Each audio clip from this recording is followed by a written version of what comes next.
emergency for the first time in about... This is Jim, and,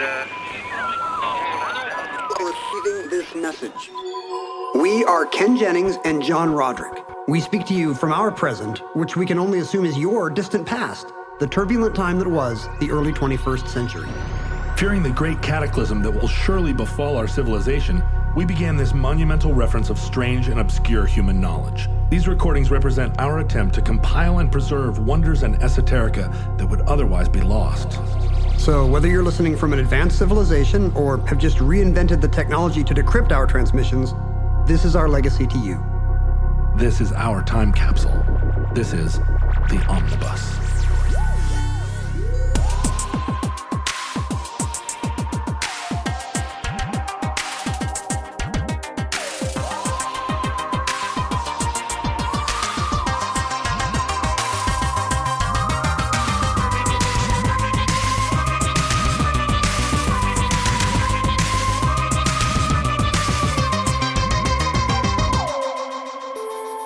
You have accessed entry 993.HB0111, certificate number 28598, Project MK Ultra. Now most of his preparations have been made, and he's just about ready to go. He won't have to leave this room if he doesn't want to, but he'll travel so far that he may get lost and never come back. Transportation to the fantastic and frightening territory of inner space, courtesy of the most powerful mind-altering drug ever discovered. Destination unknown, courtesy of LSD-25.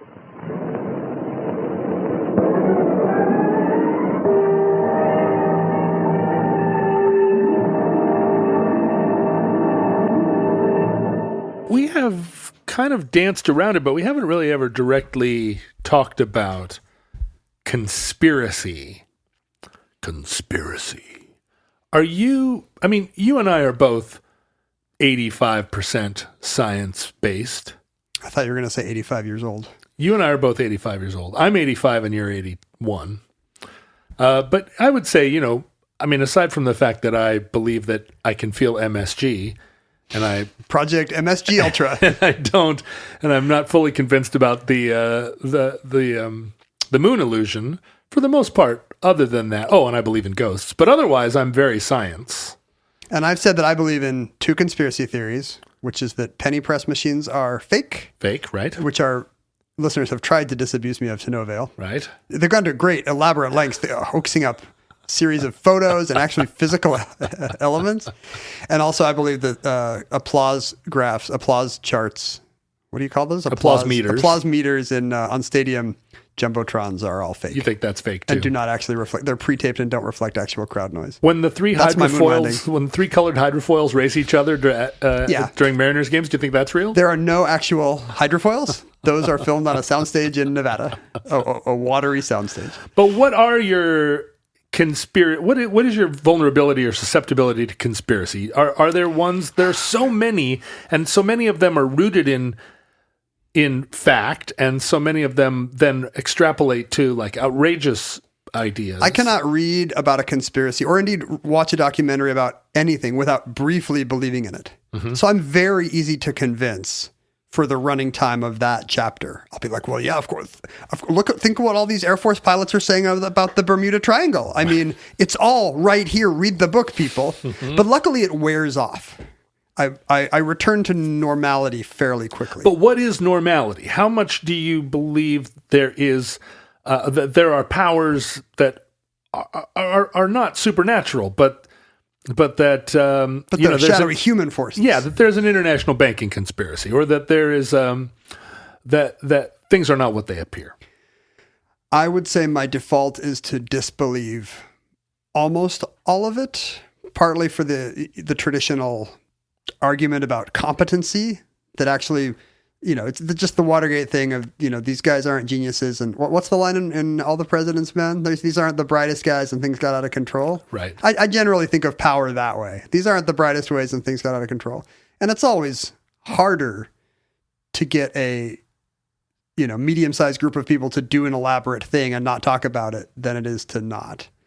So there's kind of an Occam's razor level at which I just don't think that really explains the world as well. It's just kind of banal people being sucky. Right. It does seem that that the appearance of top secret, that the existence of top secret, the sense movie?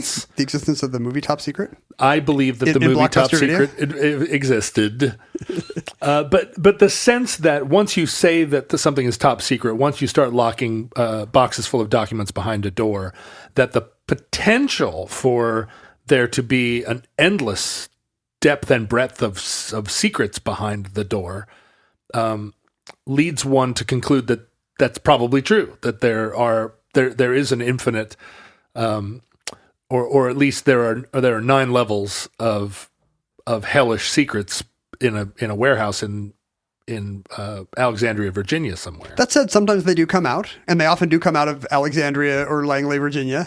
But they often are kind of stupid and banal. Like that's the thing. When you watch the guys who got the CIA to start doing the waterboarding, they're dimwits. Certainly this happened, and it was kept from the American public, but there were no shadowy puppet masters. They were just people in meetings looking at PowerPoints and nodding and doodling, and as a result, terrible things happen. And the banality of it is so often really the operative energy, right? Yeah. If you ask these people, are you in a conspiracy theory? They'd be like, no. And their choices they're making, although it often produces evil results, they are coming from a kind of logical and maybe not very well thought out and ultimately not ethical place. But like the ethicality of it isn't their first consideration at the time, right? They're not acting in a way that they think is evil. It ends up producing a result that we retroactively conclude is evil or unethical. And this is the famous, Hannah Arendt thing about the Nazis, is They were, for by and large, they were just kind of bureaucrats nodding and shuffling paper. And it doesn't mean they weren't a threat. As a result, over 12 million people died. Right. You can't. Almost everyone thinks they're the hero of any story, of their own story, right? No one goes into a situation thinking, I'm the bad person it's in the this most story. Terrible thing in the world that everybody has his reasons. And I almost think it's kind of my operative principle reading a Bermuda Triangle book. And for the whole time, I'm nodding and believing it. Like the tendency of people to kind of nod and be like, well, this is certainly a thing. Let's do this. It really explains CIA people sitting in meetings and having these two dimwits with bad academic credentials telling them everything they know about interrogation is wrong. And they're like, oh, okay, well, Joe and Don just told us this is going to be good. So, yep. Off we go. Let's go get coffee. What's interesting about the 20th century, and in particular the second half of it, is that there was a kind of a perfect storm of technology and biochemistry and Cold War politics and political ideology that created a little tempest of a desire for there to be a desire and an imagined necessity that there be whole realms of life that are kept secret because of the risk it would pose if those secrets fell into the hands of our enemies. But we also had the science to keep secrets, or we had new technologies that enabled us both to spy and also to secret information away, to develop secret files on people and maintain them, but also the biochemistry of being able to manipulate people with drugs and with psychology, which was also a fairly new development in the mid-20th century. During World War II, and World War II is kind of a product of it, or the worst crimes of World War II. It was a testing ground or a petri dish for the mechanization, the industrialization of war, in a way, and genocide ultimately, which was as much a bureaucratic But it's the things you're saying. The product of a bureaucratic crime. New right? technologies, having to build a massive bureaucracy to carry this thing out, and then essentially keeping it as secret as you can. Right. And suspecting that because there were secrets, because there are so many secrets, that your enemy also has rooms full of 10 layers of secrets. And if they do, then probably they have secret technologies that can beat you in war. It really wreaks havoc with what you think of as your ethics, or even your side's ethics, Right. And that's when it's your side, then it's kind of ethics in quotes, because then there's a little more leeway. Well, I don't agree with this, but this is what we do. Because once you believe that a shadowy enemy will go to any length, then that's a free ticket to do whatever it takes. When you think about prior to World War II, there have always been conspiracies, right? That the American government was a Masonic tribe, or the Protocols of the Elders of Zion, or there's always some story about how the Rothschilds are controlling the banks. Probably doesn't go back that far. Well, I mean, if you think about... I often wonder how much we overlay onto... There's a lot of that, but also... Like, did Renaissance era Europe have people being like, what the Medicis have? Well, sure, They've got a flying machine. If you think about the Catholic secret societies, right? What were the Jesuits formed to do? They were there to counter the Reformation. There were secret groups that as soon as you tied them back to the Knights of Malta and gave them this quality of like a righteous angels of justice or whatever. But as you're saying, it was not a thing that permeated normal society. It wasn't a commonplace. A lack of a popular press probably helps. Like even if a few wealthy people are speculating about the Knights of Malta or the Knights Templar or whatever, it's not going to reach the common people the way it would today. Well, and also, how much can you... There's no Alex Jones in the Renaissance. How many strings can these people pull? I mean, they can't get into your home. They're not surveilling you through your television Yeah, I mean, set. what affects you in that era? The weather. Right. And that's about it. Unless you think the Medicis can control the weather, you're good. But post-World War I and beginning in World War II, you have this threat of global communism, which was a thing in the mid-19th century that sort of unveiled itself as a potential not just to feudalism, but to, which initially was kind of the idea that communism was going to overthrow the reigning monarchs of Europe.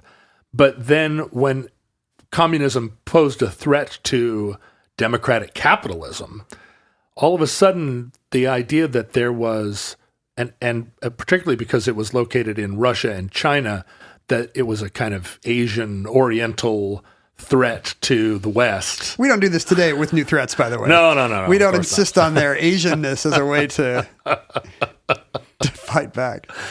But what this produced in World War II was, and it's one of the things that fascinate a lot of boomer dads about the Nazis, is all their secret weapons, all their secret plans, all the secret techniques, and a lot of what we saw from Nazi Germany seemed to indicate that there was maybe there was this super deep bench of secret weapons, secret plans, secret things that if only the Germans had 2 more years to work up their helicopter that sprayed love drug all over everybody, that maybe the Germans could have won. Well, ambition is complex. We are not from a we're imperialist in our way, but we're not ambitious about it. We're not talking about raising Berlin and building some vast new capital that'll last 1,000 years.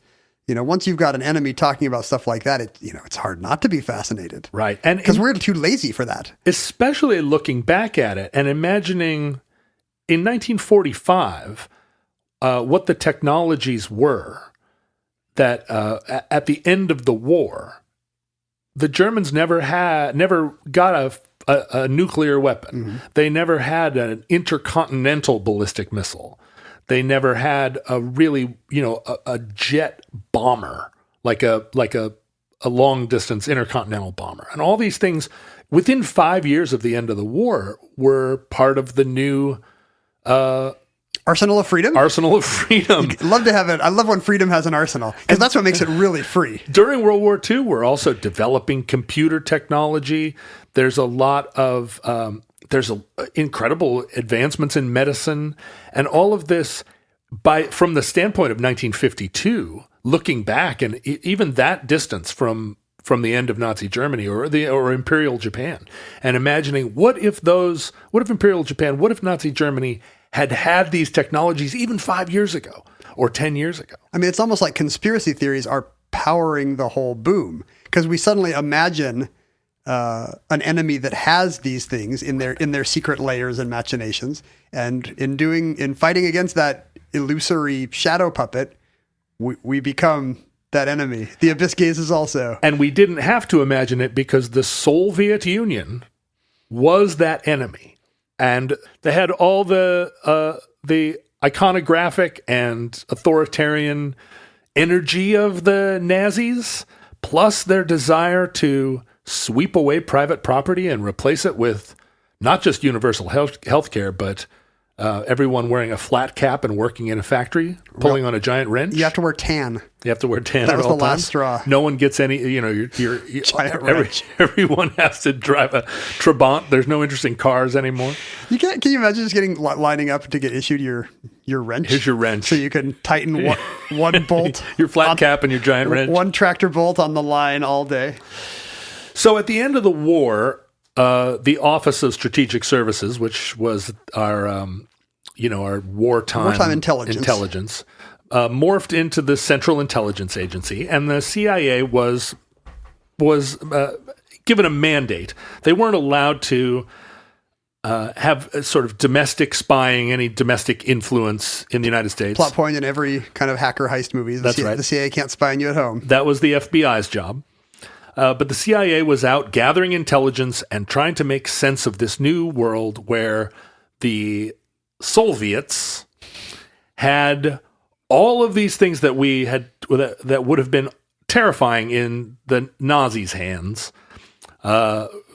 chemical and biological warfare, nukes, computers, and the Soviets did in fact spies. They did in fact have them. They did. This was not made up at this point. It wasn't, but the degree to which they had them and were prepared to use them powered a Cold War that lasted 50 years. Right? And to some degree, we later found out that the army was, 30 guys with moths coming out of their pockets. Yeah, they did not actually pose as much of a technological threat as we thought, and also except the moths, which could have put holes in our clothes. The moths could have, but also it turned out the Russians did love their children too, and were not and had no faith that they were going to be able to survive a nuclear exchange. They weren't spoiling for anything. We thought they were spoiling. We thought they were fixing.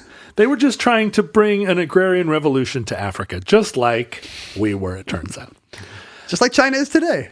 But within the CIA, there became institutionally a kind of explainable and understandable paranoia. Their job was to be paranoid, and that paranoia became in the minds of the small group of probably pretty smart people that were trying to run this organization and do the job they were tasked to do. That paranoia became kind of extreme, impacted paranoia. And paranoia, for lack of a better word, is good, right? If that's your job. If you're paranoid, if your job is to outline to the president what happens if jetliners strike skyscrapers, a sufficiently paranoid person could have saved thousands of lives. If that paranoid person had either the power to bring that to someone's attention, the lack of interagency squabbling, right?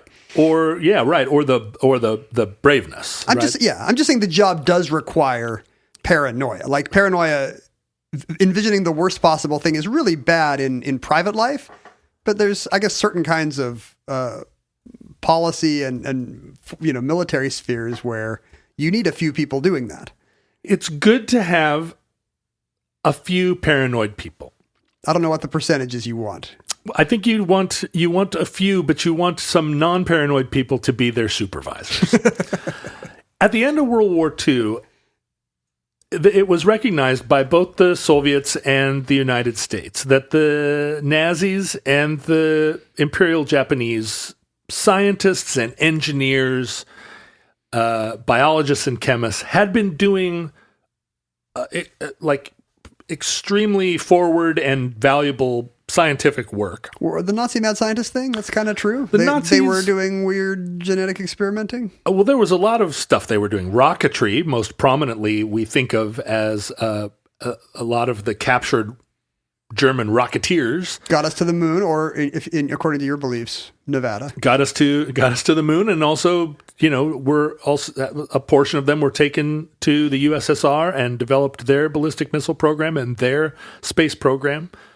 But the Germans were working on a whole host of things that at the end of the war, there was a recognition that those scientists, those academics, and also a lot of people with sort of questionable scientific backgrounds and experience, they became a valuable commodity to the post-war world. And the United States had a program called Operation Paperclip. And Operation Paperclip was this plan to take important German scientists, many of whom were actual Nazis or collaborators or in other ways really pretty bad operators. We weren't looking for just good Germans. Not looking for good Germans at all. We were looking for Germans that could help us. And good R&D Germans. And we went to great lengths to help them escape from Russian-controlled zones in Germany and bring them to America, resettle them, give them jobs, new identities in many cases. And we think most prominently about the rocket people, Werner von Braun being the most eminent of them. He did not get a new identity. He wasn't in Westchester as Warner Brown. He didn't, but he... new neighbor! He also... My copy of New York World arrived!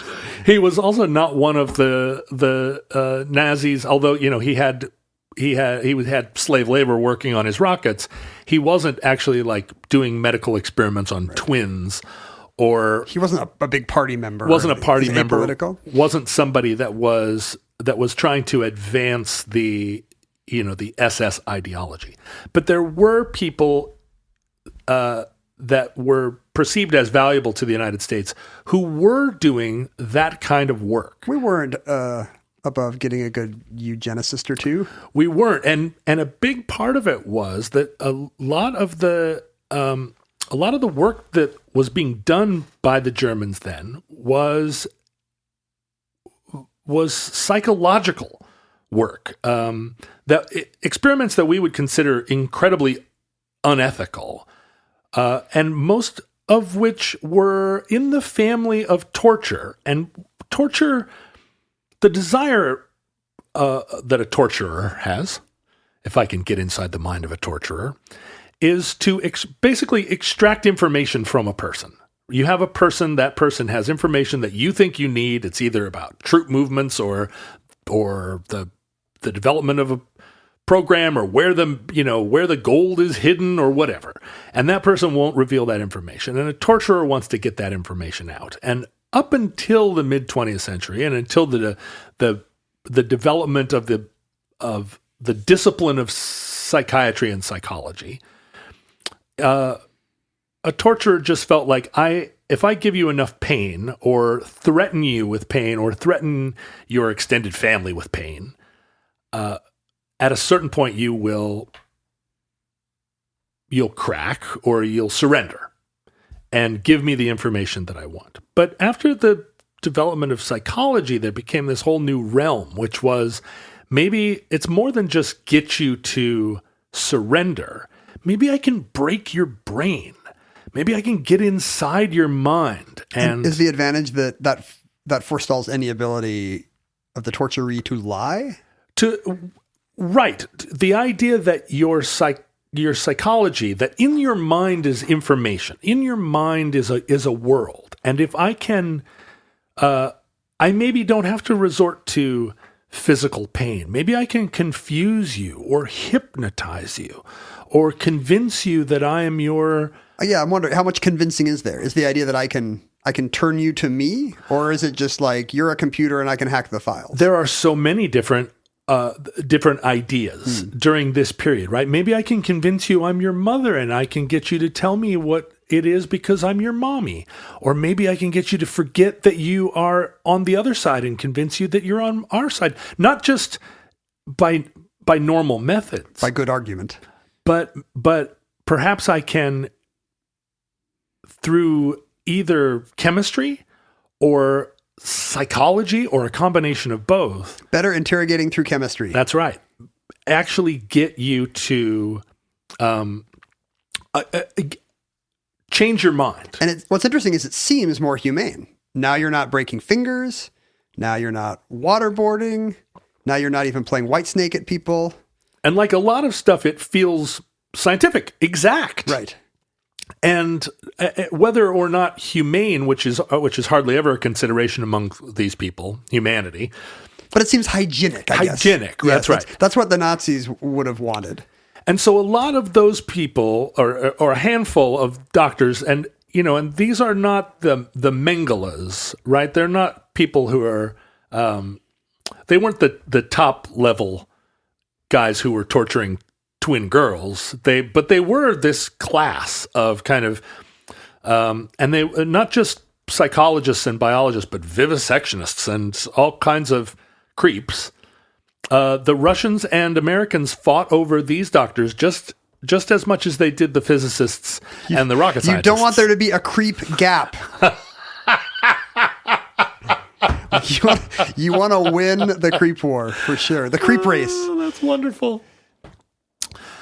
Starting in the mid-50s, so a lot of these doctors were brought back to assist the United States in developing chemical, because this is also an era where chemical and biological warfare continues apace, and this was stuff that was being worked on from a long time before in World War I and also in World War II. And we didn't see a ton of because gas attacks had been outlawed. Yeah, on the battlefield, there's a broad consensus this is bad and not going to happen. But I guess what the intelligence community is thinking is that behind closed doors, more tactically, there's a place for this, and if people don't know, it's okay. Well, and because there could be this surreptitious angle. There was a lot of work done on communicable diseases that might be transmitted by insects.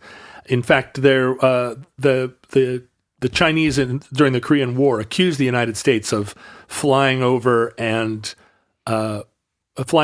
jet, or with an airplane, and sort of crop dusting their troops with mosquitoes that had been malaria mosquitoes? infected with yellow fever or something. Oh, wow. So there was work being done there. There's a place in Maryland, and it still exists today, called Fort Detrick, and it's the headquarters of the U.S. biological and all the science being done around what was for a long time state-sponsored bioterrorism. It was biological. It was aggressive biological warfare up until a certain point when that was outlawed, and Nixon outlawed it, and it became purely a defensive operation. So this is a time when there was not some broad consensus that germ warfare should be off the table? Oh, there absolutely was. It was just that this was all part of the secret clandestine we were world. going to do it anyway, because what if they did? Yeah, Congress never said, yes, let's be working on a sarin gas hose that we can put under the door of our East German enemy. Because you wouldn't put that in the name of the bill. Right. You would call it the Strength Through Ingenuity Act. Yeah, Strength Through Ingenuity Act. Yeah. Oh, you've read the papers. But by the early 50s, there was a kind of consensus that it was not. There was so much secrecy, so many spies, and so much information being concealed that had a sort of global impact, that there needed to be a program to extract information from not just from your average Joe, but from spies that had been trained not to reveal, right? You couldn't just take a super spy and crack his knuckles and make him scream uncle. They were, they were trained to take that information to their death. It's a biological analogy of the cybersecurity thing, whereas defenses get better, you have to have more ingenious ways to crack them, which in turn make the defenses better, except here we're dealing with human minds. So the first director of the CIA, a man named Alan Dulles, who was like the great paranoid of his time, he okayed this program called MK Ultra. And MK is a prefix that designates Mark Knopfler. Mark Knopfler, but You're going to break people with sweet, sweet bluesy guitar licks. It was the same group that made Mary Kay Cosmetics, and that's a thing that people don't ever connect. All right? the surplus MK Ultra stuff is now. Every time you see a pink Cadillac drive by, know for sure that it's part of the secret directive. MK is just a prefix that means that it is a program that came out of the portion of the CIA, the sort of operations side, of the CIA. It doesn't stand for anything. It's just some arbitrary 2-letter code. It's a 2-letter code. MK just means it's from the Office of Technical Services. Okay, that would be TS. I don't want to tell the CIA its job. Is this to make it more secret? It's just one of the other things. TS, but if you put it into the Enigma code machine, it turns it into MK. That's good to know. And that's like the clandestine, the cloak and dagger group at CIA. And then Ultra is, as it suggests, kind of it denotes that it's the toppest of top secrets. And the program Ultra's the highest level? Ultra's the highest level. It's above... was during the war. It's above Indigo and Crystal and whatever else they got. And what this program was trying to experiment with all the different ways that you can get inside a person's head. Hypnosis. And a lot of these things we think of now as just sort of routine torture, although wouldn't have been at the time. Like what? Just sensory deprivation, sleep deprivation, isolation.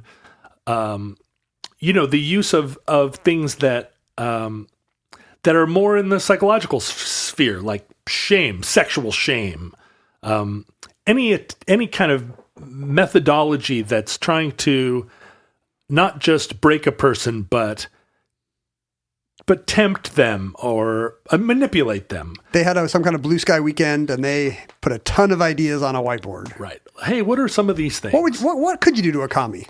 Well, a new development that also happened during the war, kind of unrelated to the war itself, but part of this better living through chemistry era, was in 1939.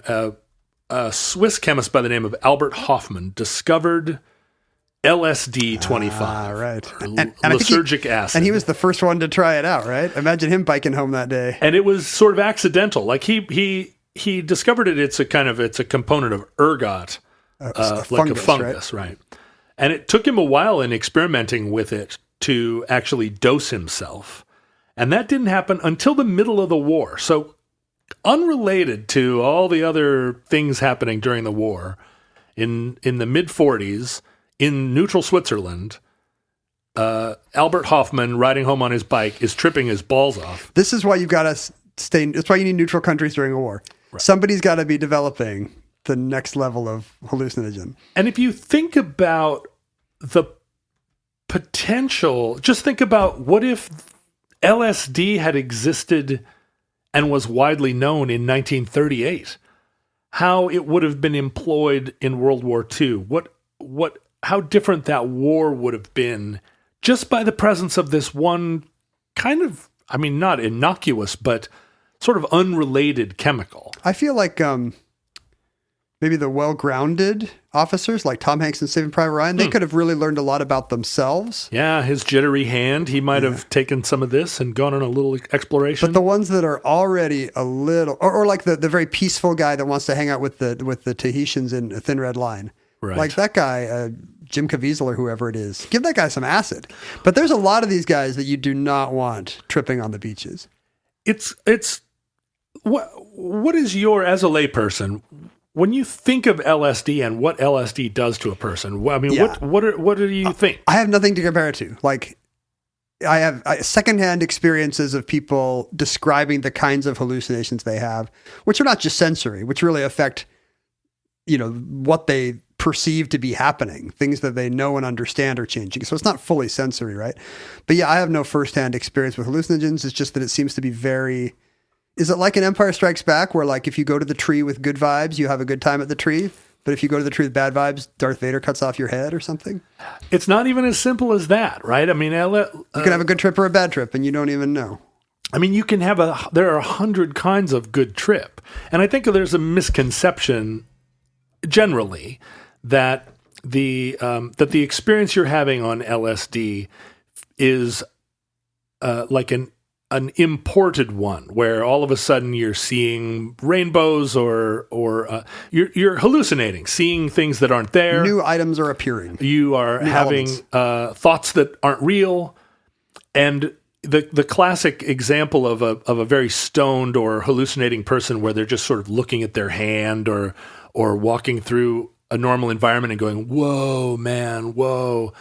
The perception is that person is seeing unreal things or having unreal experiences. But what's intense about a lot of LSD experiences is that you're having a very real experience. The reason that you're looking at your hand is not that you are, it's not that you're like stupidly amazed. No, it's lending some new overtone of color or complexity to the things you're already looking at. Not just that. What it is doing is it's, what LSD can do is take away that aspect of our lives where we're inured to something as amazing as our hand, right? If you really look at your hand, it's a phenomenal device. Like it's insane to think that we have this tool attached to our arm. What's insane is that I'm not taking LSD right now. I know. Because I'm not appreciating all these things. And we're so. All of these amazing things all around us, we don't perceive them as amazing because they're so common and we experience them every day. And so you look at your hand and you're like, yep, there it is, my stupid hand. Couldn't you just do a little affirmation in the morning? Do you have to drop acid? Well, it's that LSD can give you this, and it happens in many ways, and a lot of it isn't visual. A lot of it is just psychological. Yeah. That what was formerly...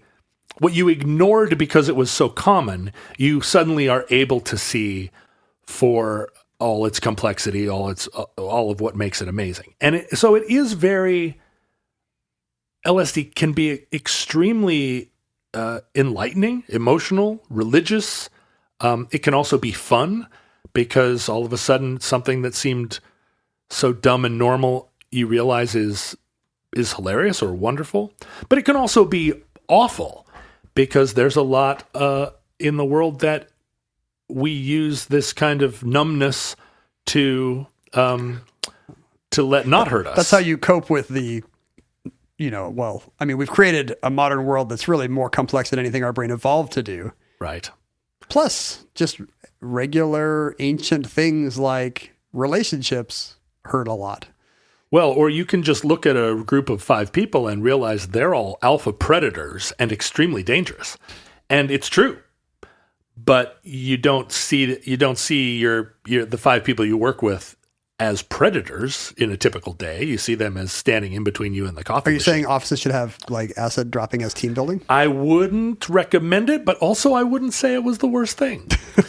So LSD is an incredibly powerful new drug, and in a way, the experience that it gives a person can feel very ancient. It's not like methamphetamine that feels like a very modern experience, like cyberpunk drug. Yeah, a drug that makes you feel like a kind of super strength, super capable, super smart. LSD can connect you to things that feel as old as time, but also can be very, and it's extremely unpredictable what your experience is going to be. The revelation that LSD had such a profound effect on a person's sense of reality. And again, when we say that in the popular press, you think that what it's doing is creating things that are unreal, and it can, but when it affects your sense of reality, what that often means is that you it's not that you don't perceive reality. It's that you proves perceive it too much. Well, you perceive it in a very new and can be destabilizing or insecure way. The CIA got a hold of this new drug, LSD. Just some guy outside of Langley giving out handing out blotter paper with Mickey Mouse on it, Nancy and Sluggo on it. And they, because the potential of this drug was yet unexplored, they naturally felt like this might be the long-awaited mind control drug that spies and authoritarians had been looking for centuries. Truth serum is already a trope in fiction, I think, at this point. And this is like, it's part of the Spanish fly family, right? That there's a drug where you can create, in the case of Spanish fly, that you can create lust. It's wish fulfillment. It's wish fulfillment. And truth serum being like hypnotism.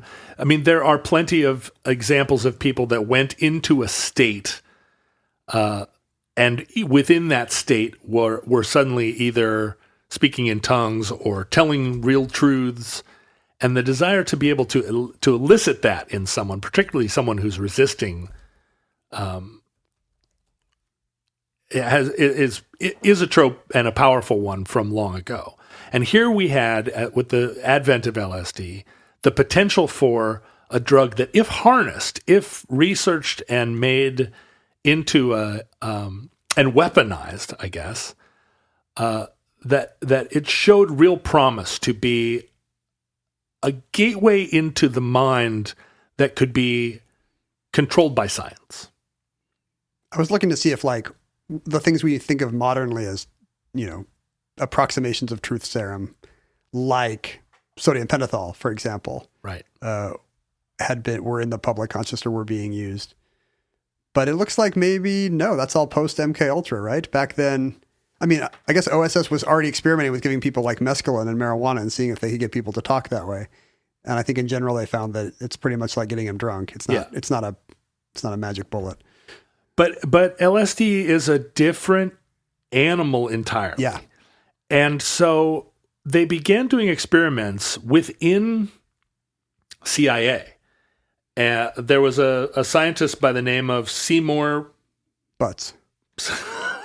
By the way, people like it when you say within CIA. They like the tradecraft of not saying the CIA. Yeah. So within CIA, there was a scientist by the name of Sidney Gottlieb, and he was heading up the MK Ultra program and became sort of fascinated by LSD. And they started experimenting within CIA at first. Are these guys just trying it on each other? They're trying it on each other. Tripping and just amazed by the results the way you get amazed by everything? Yeah, somebody takes LSD, somebody sits across the desk from them and says, now what are you feeling? Now what are you feeling?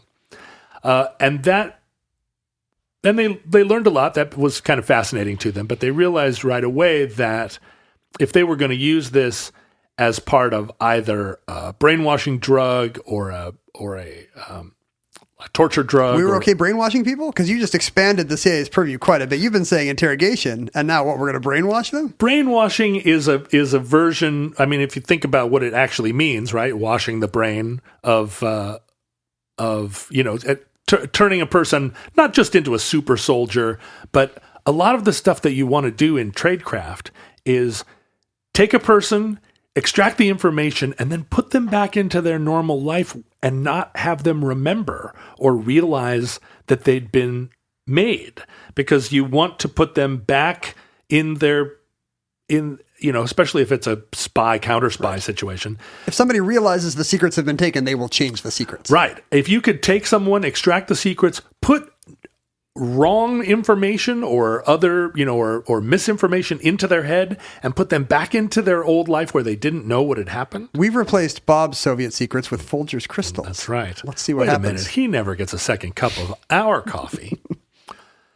So all of this, they quickly realized they couldn't just do in a sort of testing environment. They needed to start testing this. Please say on American citizens. Out in the world. And the first thing they did was start dosing CIA employees without their knowledge. Like just administrative staff? You're just a guy sitting there drinking his cup of coffee, and all of a sudden he's hallucinating. And there's 4 guys around the corner giggling and watching him with a clipboard and taking notes on him.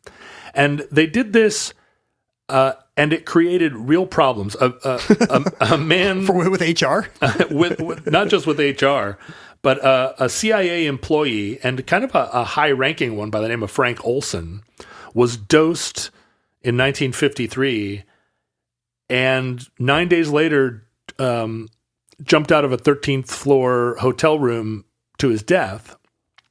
Directly attributable? He had a bad trip? He had a bad trip and became insanely depressed. But it was and his suicide. It was ruled a suicide, and attributed to the fact that he had a bad trip on LSD. And we see throughout the 60s and 70s, Frank Olson is continually referred to as this program comes out as an example, although hundreds of people and maybe more died in the process of all of these experiments. We laugh. We have a good time. Frank Olson was a high-ranking guy at CIA and committed suicide, quote unquote, committed suicide.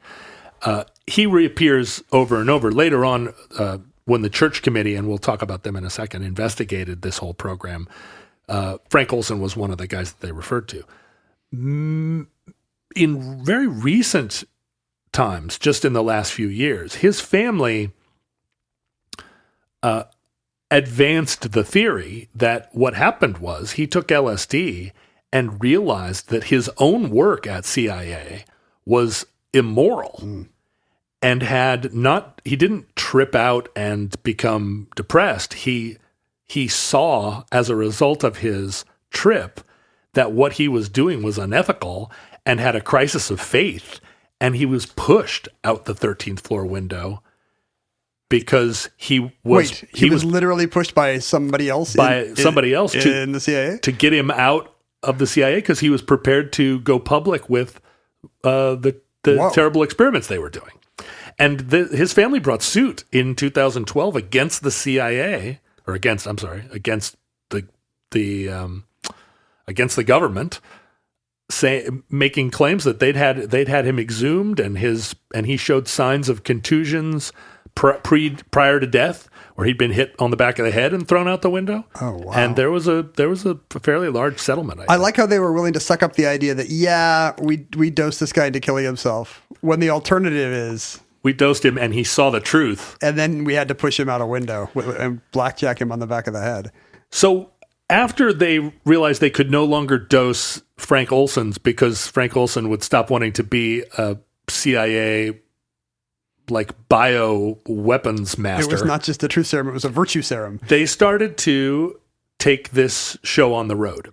And they did this in conjunction with Columbia and Stanford. Yeah, I was thinking about when you read about all these kind of awful obedience experiments of the 50s and 60s, the guidelines on who could be a research subject were very different than what they are today, even in academia. In a lot of ways, it was in the 50s a kind of cool beatnik hipster thing to do, to go down to Stanford and participate in these LSD experiments. And there were, my own parents, my mom and dad were headed in 1960, 59 or 60, had it all planned out. They were going to get in the car and drive up to Canada and take part in these exciting new LSD experiments, because my folks were hipsters who had psychiatrists, and this all seemed like fun. And I think their plans got canceled a couple of times, and then it started to, it was just right in that time period where it stopped being so merry. And I think this didn't even seem risky at all at the time. It wasn't even naughty to do this. No, it was it was the new thing. This is a new thing, and it's very unusual. But at the same time, there would be like yoga or something. Something like that, right? And not all the way to ayahuasca weekend in Canada. Yeah. It was something like, let's go up and take this new experimental drug. Like doing a juice cleanse. Yeah, maybe we'll learn something about ourselves, or it was part of that era. It's a couple's getaway. But the CIA was also dosing prisoners and mental patients and drug addicts and sex workers, anyone they could find Who won't say no or who sue. won't say no, who they could kind of isolate without anyone missing them and mess with them in a big way. Again, CIA, no power to do anything domestically, but that doesn't seem to trouble them. Didn't trouble them at all, and they were experimenting on people all around the country. There were dozens of universities involved, but also CIA had crazy little programs and sub-programs where they were trying these drugs out on different populations in different conditions, and going through situations where they would give people LSD and then subject them to terrible torture. If you can imagine how bad torture is on its own, now imagine it if you're on LSD. Because they want to see what the cumulative experience is. Like, how much more persuasive are our normal tactics if we combine them with these new chemical attacks? And a lot of this is directly building on experiments that Nazi doctors did during World War II to see what the limits of human endurance were, to see like exactly how much a person could take before they broke. But now we had a new level of break. How far can you take a person before they forget who they are? How broken can a person's mind be? And then can you put it back together? I mean, and I associate all these with threats of what if the evil communist empire did these things? What if they had a Manchurian candidate amongst us? And I assume, so all these experiments are coming out of that same imagination? Yes. And we want to make sure we know how that works so we can not just defend against it, but maybe do it first. We would love, Manchurian candidate was was one of the ultimate goals. What if we could brainwash a person so that they thought they were living their normal life, but at the sound of a bell or a secret code, they would realize that they were a trained operative. I mean, it's the Bourne idea. Right. And all this stuff makes all the kind of mental illness tinged fiction of that time, like all the acid infused, not just the Keeseys, but the Philip K. Dicks. Like, you really see that they're not paranoid if they're really out to get you. You know, like, that's a way of perceiving reality that was not out of touch with how the people in power were trying to shape reality. And the experiments had real unintended consequences in the sense that in the peacetime era, when they were, hipping people to LSD in the late 50s at Stanford, a couple of the people that rolled down to Palo Alto to sign up and make $5 or whatever as an LSD test subject. One of them was Ken Kesey. There we go. One of them was Robert Hunter, the guy that wrote Grateful Dead lyrics. So they accidentally create the counterculture. They did. Ken Kesey took LSD multiple times as part of a Stanford prison experiment, and then told was like, "Hey, you millions guys, of people about it." Hey, guess what? I mean, this is how Timothy Leary got sort of hipped to it. So they did absolutely inadvertently create the counterculture. But they were doing other things too. The CIA had a sub-program called... So MK Ultra expanded into... It sort of fractured and expanded into a whole family of programs. MK Search, MK Chickwit. These are some of the great rappers of their time. It's just today, like, you get Google, but then you've got Google Earth and Google Maps. Right. And one of them was called Operation Midnight Climax. Whoa. And that's a little naughty for the era. It's not a little naughty. In Marin County, the CIA built a hotel complex full of one-way mirrors. What? Where they had CIA-employed prostitutes. Wait, so they know Midnight Climax is a sexy thing that didn't just come out of a computer? Oh no, this is 100% sexy. The CIA is too. They're not innocent at all. No, like they know exactly what they're doing at this point. They're dirty.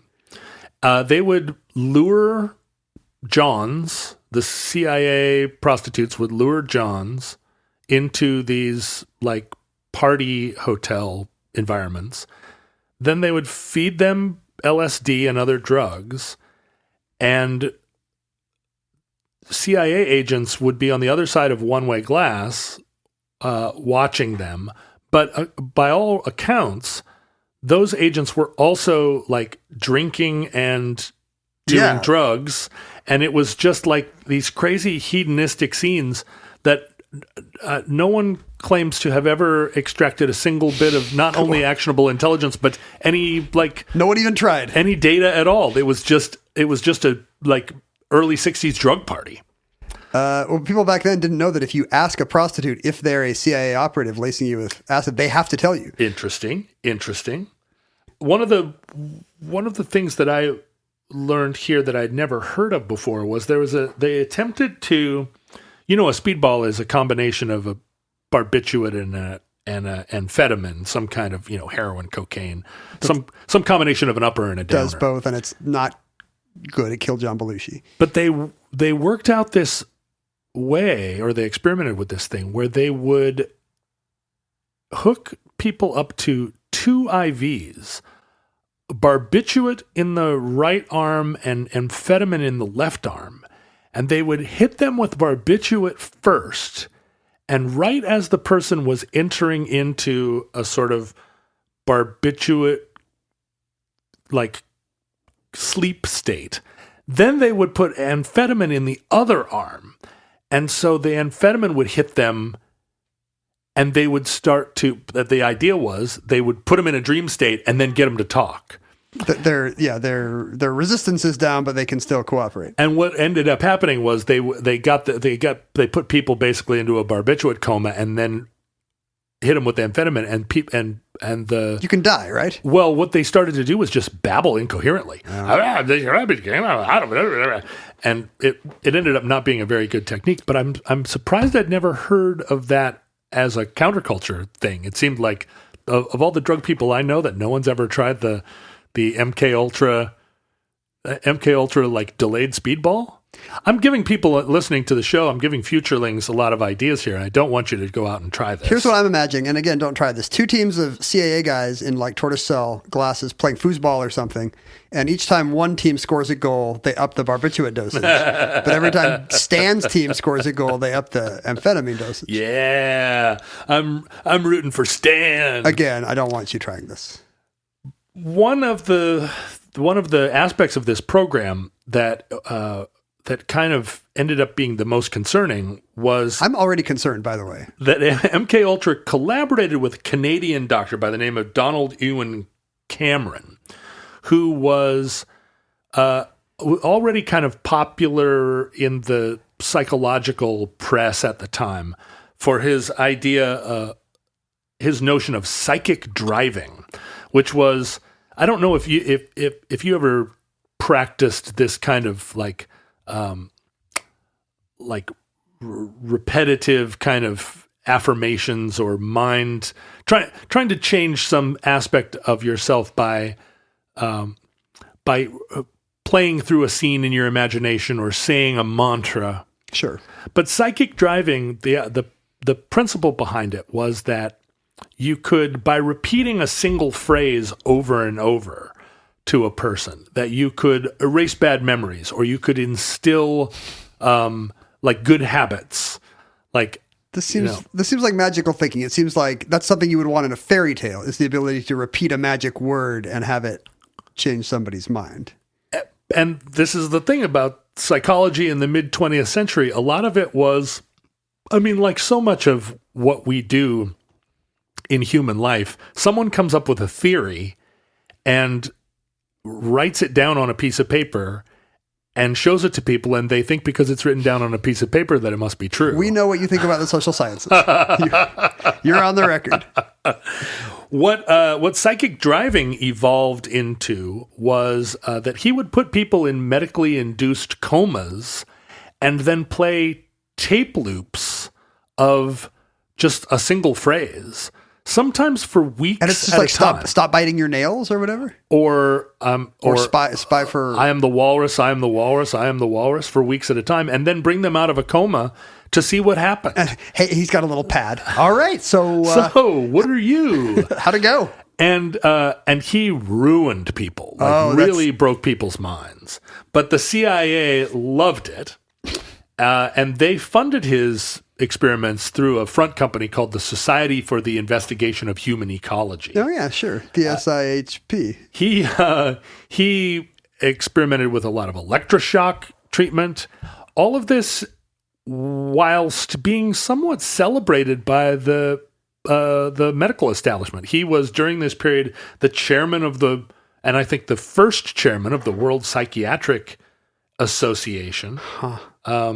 He was like a pretty celebrated scientist, and using LSD as a component of psychic driving. So put a person in, dose them, and then play repetitive tapes for them as a way of potentially like erasing their mind. Well, depending on how he was putting them in a coma before, this might be better. Well, he did. It does seem like he erased some people's minds, or partly, but did not create like a usable spy. It wasn't just to quit smoking. Like he just made vegetables. CIA during this period also maintained what we learned about many years later, which was overseas detention centers in countries that did not have practices, did not adhere to the Geneva Convention or the Nuremberg laws. I'm going to have to say, it sounds like the U.S. and Canada are not real good at adhering to some parts of the Nuremberg laws and Geneva Convention. Really bad. And they were conducting these kinds of experiments on foreign prisoners. There's no record of how many people were manipulated, abused, died, and committed suicide. No civilian or governmental oversight. None whatsoever until Watergate. Whoa. So these programs, by the mid-'60s, it was recognized that they were not producing any usable stratagems. The analogy to the waterboarding there's no intelligence is crazy. I guess institutionally the CIA did not learn much from MKUltra failing. No, and they tried it all. And in fact, they invented a lot of new drugs. There's a drug that they called BZ, which, they didn't invent them, but when they discovered drugs that had these psychoactive qualities, they would bring them over to MKUltra and see what they did, combine them with all these other techniques. And if you think about being on these drugs and subjected to electroshock therapy and sensory deprivation and sexual shame, you can see why the idea of someone on LSD that is like mentally shattered, there really are those people.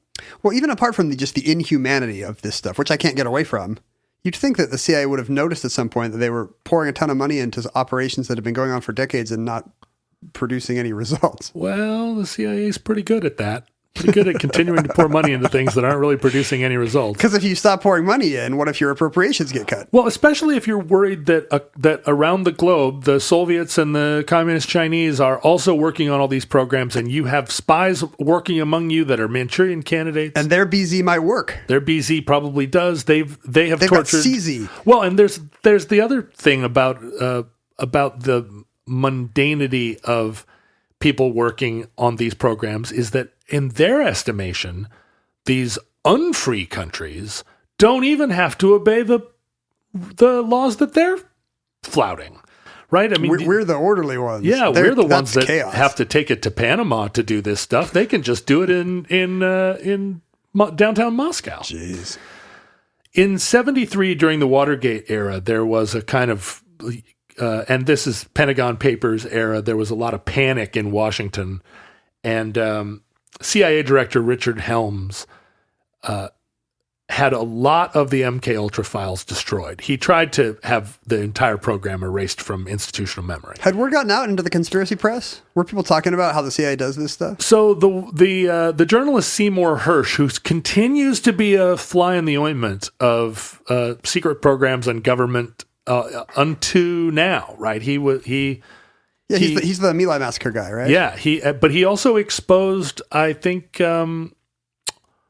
Yeah, didn't he do Bush era stuff? Yeah, he was exposing Bush crimes, and in fact, I think it might be Abu Ghraib. He's the one that built up all these conspiracy theories about SEAL Team 6 and Osama bin Laden. Right. That actually, that didn't go down the way we said it went down, et cetera, et cetera. But throughout his whole career, he has dozens and dozens of exposés where you wonder how in the heck, I mean, if you do believe in conspiracy theories, why wasn't Seymour Hersh buried in a shallow grave somewhere 40 years ago? Because he was calling attention to this. He's revealing the ones they want us to know about. That's right. But it was after Nixon, there was an investigation into the CIA spying on domestic Americans. And there was a panel called the Rockefeller Group, and then the Senator Frank Church started a major investigation into CIA's misuse of misuse of resources and also exceeding their authority by spying on Americans. And as part of those investigations, they uncovered MK Ultra, which was a little bit beyond spying on Americans. It was, this kind of gross victimization of Americans. And in 1977, through a Freedom of Information Act discovery, 20,000 MK Ultra documents were discovered. And again, talk about mundane. Richard Helms They were just discovered because locker? somebody put them in the wrong box and filed them with tax documents instead of with these are secret and should be destroyed. So some of it has been revealed, and all of that stuff was shut down. It had been shut down long before in any practical sense, because it wasn't producing results, but then formally shut down by those sort of Ford and Carter era investigations. Right after this period is when George Herbert Walker Bush headed up the CIA. So he was the guy that came in to clean up after all this MK Ultra expose. Pretty gross moment in time. Did it in fact clean up? Well, if you think about CIA torture as it evolved into the 2000s. That's what I'm saying. They didn't learn their lessons at all. Well, you hear about people being put in boxes and confined, tied up in boxes, being attacked by dogs and denied food and played heavy metal music and waterboarded and whipped and made to sit naked on a floor. But the torture report is very clear that this is not real torture. We're simulating this awful MK Ultra stuff, but we're not actually going to do it. Right, because what you don't hear about is that they gave any of those guys LSD. Well, to be fair, that is a little better. I mean, I don't know. As somebody who's taken LSD, if I was going to be waterboarded and made to sit cold on a floor all night, if I'm going to have to listen to heavy metal, I'd rather drop acid first. I'd rather be tripping.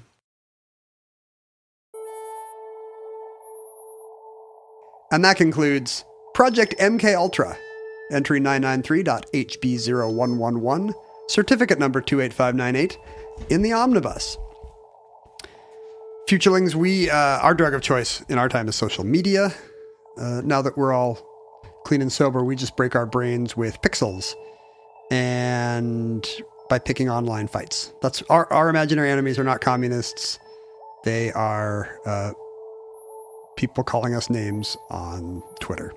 You can follow at Omnibus Project pretty much anywhere your computer takes you. I'm at Ken Jennings on Twitter. John is at John Roderick on Instagram and intermittently Twitter, where he's now a prominent Star Wars blogger and authority. Mm-hmm. You can email us your thoughts and suggestions at theomnibusproject@gmail.com. You can send us physical items like our friend Dawn from Bothell did. She sent us a delicious recipe for family recipe for peanut butter bars. That because you mentioned Reese's peanut butter cups recently. I like a peanut butter bar. Well, this is a peanut butter bar that are so good that her brother used to request this every year on his birthday. It's a very picky recipe. She says you have to use real peanut butter, not like Skippy or Jif. So duh. Adam's peanut butter is the only kind we have around here. Adam's Crunchy. Is that the kind you have to stir? Yeah. I'm not stirring peanut butter. What's the matter with you? I don't have that kind of time. Stir your peanut butter. She also sent 2 books, and she says is that laughter? Yeah. Was it on the recording? No, I'm just gonna keep like a Do we have a laugh track now? A laughter loop that I can just put on. Am I tripping? She also sent a couple. It's like reality, but more intense. She sent a couple books for us too, which is very nice. She sent them to P.O. Box 55744, Shoreline, Washington, 98155. I got a copy of Mr. Silly from the Mr. Books. Oh, I know about the Mr. Books. Yeah, we talked about Price Turned Sloan on the show once before, and I have no memory of when. So you got Mr. Silly, but I don't get one? You get something better. You get this book of Vargas girls. Good girl, early 20th century pinup art. Boy, they know us to a T. You get like, Mr. Silly, and I get Vargas. You don't like sheer negligees in the mail, do you? Oh, I do. Hello. Well, you enjoy your airbrushed. Hello, sister. Your airbrushed Vargirls. We won't be hearing from John anymore. Va-voom. On this program. Look for your fellow Omnibus listeners online. They are called Futurelings, and you might find them on Facebook. You might find them on Reddit or Discord. You can certainly support the show. You might find them on a bus. You might find them. Yeah, just get on a bus and yell, Futurelings! You will probably be asked to leave the bus. You can contribute to the show through our Patreon, patreon.com/Omnibus Project. There's a variety of different perks available for those who support the show financially. We thank you because it encourages, it's what allows the show to continue. At the lowest possible tier of donation, you receive a free addenda episode. The lowest possible tier, but we're not encouraging you to give it that level. Well, here's the thing about one of the higher levels. You get perks like being able to choose the topic of a show. For example, today's entry on MK Ultra was chosen by a listener, Jared Toogood. His name is Gerald Toogood? Jared Toogood. Jared Toogood. Yes. Not too good for us. Boy, that's a pretty great name. Jared Toogood. Yeah, I'm sure he had some rough times in the playground, but now at least he's getting his name made fun of on a podcast. Yeah. So right on, Jared. Things are turning around for him. Thank you for your support, Jared. We hope you enjoyed learning about MK Ultra. Ken just told me that he and I are having some kind of Skype meetup with a Patreon donor who has donated at the level that entitles them to a Skype meetup. Do you want a twist here? That listener is, in fact, Jared Toogood, I believe. Yes. What? Because he gave it the highest level, or his girlfriend did on his behalf as a gift, which means he gets all the gifts. He gets a signed copy of the show notes. He gets to choose an omnibus topic, which he picked MK Ultra, and he's going to hang out with us next week online. Wow, Jared Toogood. You know, we were... Nothing's too good for our friend Jared. We were speculating on whether Jared would be excited to sit and talk with us on Skype, or whether, because this was a gift from his girlfriend, that maybe he's going to be like, hey guys. Yeah, I know. This is weird. We're not clear on how much material we need to bring. This is all going to air long after we actually talk to Jared. So this is already like long yeah, we're in the distant months in past. advance. Yeah. There could be an update in some of August shows where we describe exactly how our meeting with Jared went. Yeah. And maybe we'll give him a little rating. Maybe we'll hit him with a blackjack and push him out a window, MK Ultra style. He's into that. Futurelings, from our vantage point in your distant past, we have no idea how long our civilization survived, or whether or not Ken and I are just sitting here in a barbiturate haze that's been like they've been secretly pumping gas into this bunker. Yeah, is this a Philip K. Dick novel? Is none of this real? Is no one listening to this? We hope and pray that if that catastrophe has come to pass, that we never, ever, ever sober up. But if the worst comes soon, this recording, like all our recordings, may have been our final word. But if Providence allows, we hope to be back with you soon for another entry in the Omnibus.